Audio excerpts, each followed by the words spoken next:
aujourd'hui, il y a un processus de corruption de ce système avec le fameux projet. Lequel? Le fameux projet du gouvernement de refonte du fichier électoral et beaucoup d'autres affaires. Donc, ça c'est important et ça engage tout le monde, pas seulement les partis politiques, ça engage aussi les électeurs, les citoyens sénégalais, oui, qui doivent décider de qui va être leur leader. C'est important. Mais n'est-ce pas le projet de loi a été validé? Le deuxième axe qui nous lie, c'est les libertés. Parce qu'il y a un recul extraordinaire des libertés. On ne peut plus manifester, on ne peut plus... c'est compliqué. Oui. Alors, le troisième, c'est évidemment ce que nous appelons la gouvernance. La gouvernance, surtout économique, quoi. La gestion du pays, les scandales, les marchés de gré à gré, le pétrole, le gaz, Nafingom Keïta qu'on renvoie parce qu'elle fait des enquêtes, Ousmane Sonko qu'on radie parce qu'il a dit des choses. Mais etc., pourquoi etc. parler de code de conduite? On est dans l'armée ou bien? Non, non, en général, bon, code de conduite. Les coalitions ont des codes de conduite. Nous, depuis les années 90, quand on était dans la première opposition au président Diouf, oui, nos coalitions avaient des codes de conduite, c'est-à-dire comment il faut se comporter entre alliés, etc., entre compagnons. Voilà, c'est tout, c'est ça le code de conduite. On l'a adopté aujourd'hui, on a adopté la plateforme, on a adopté aussi le programme d'action. Peut-être dans la foulée, on a mis des barrières qu'il ne faudra jamais franchir au sein de cette coalition. Oui, comment il faut se comporter? Par exemple, on ne peut pas être ensemble et nous insulter, par exemple. Voilà, ce sont des choses comme ça. Oui.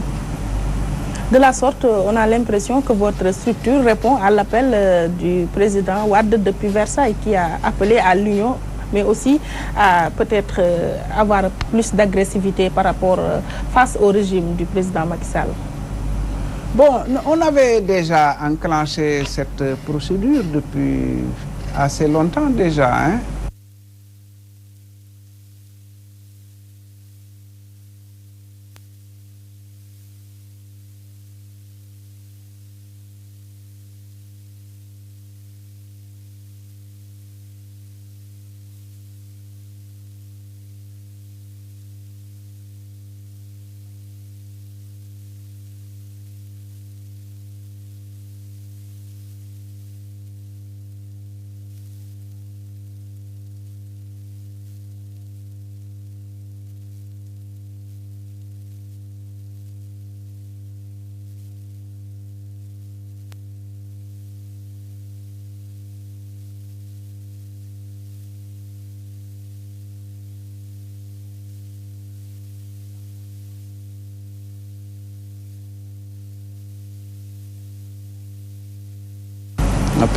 Parce que si arriver à rassembler quand même toute cette palette de mouvements politiques et citoyens, il faut s'y prendre.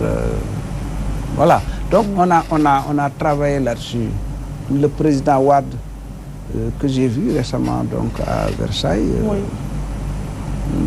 oui, nous a félicité pour cette initiative. Il a prodigué des conseils, naturellement. Et puis, voilà. Au fond, pour ce qui concerne l'engagement de l'opposition, un engagement de terrain qui aille au-delà des conférences de presse, là-dessus, il n'y a pas que le président Wade. Hein. Même le président Macky Sall nous y invite. Il dit qu'on passe tout notre temps à parler. Donc voilà. Il vous demande peut-être de réfléchir sur les questions de l'heure. De nous battre, c'est ça. Vous allez vous battre. Ah oui, forcément. De quelle manière? Écoutez, le 14 octobre, nous avons décidé d'organiser une marche à Dakar. Et on veut qu'elle soit également organisée dans les différentes capitales régionales ou départementales.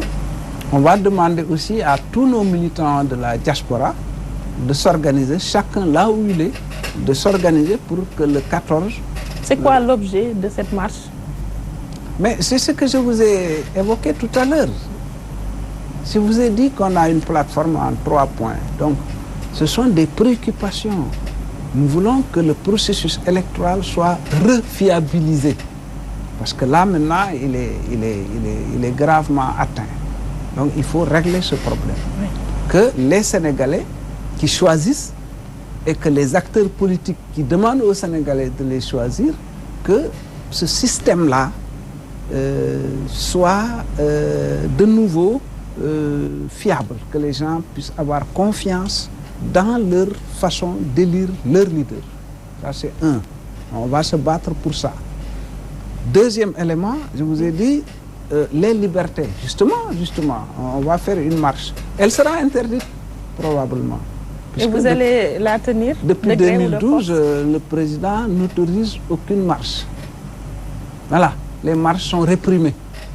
Donc, on s'attend le 14 à ça. Donc, ce combat-là... Et au cas où cette marche est interdite? Mais c'est-à-dire que nous avons décidé maintenant vraiment d'aller au combat. C'est-à-dire que nous sommes obligés. En réalité, ce n'est même pas un choix. C'est une obligation. Donc, on va descendre dans la rue pour sauvegarder, restaurer la fiabilité du processus électoral, restaurer les libertés publiques, que les gens puissent faire leurs manifestations. Oui.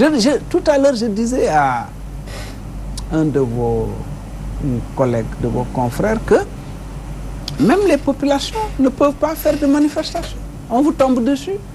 Je rappelais l'exemple de, je crois que c'était à Diana Malari, en tout cas dans le Sédhiou, il y a 1 an, l'année dernière, avec le ministre de la Jeunesse qui faisait ses vacances citoyennes.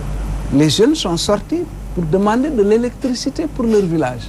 Mais la troupe est arrivée, on leur est tombé dessus, on les a blessés, des arrestations, on a amené les gens à Kolda, etc. De simples jeunes qui manifestent parce qu'ils veulent de l'électricité. Voilà où on en est. Et donc, une opposition, elle doit servir à quelque chose. Oui.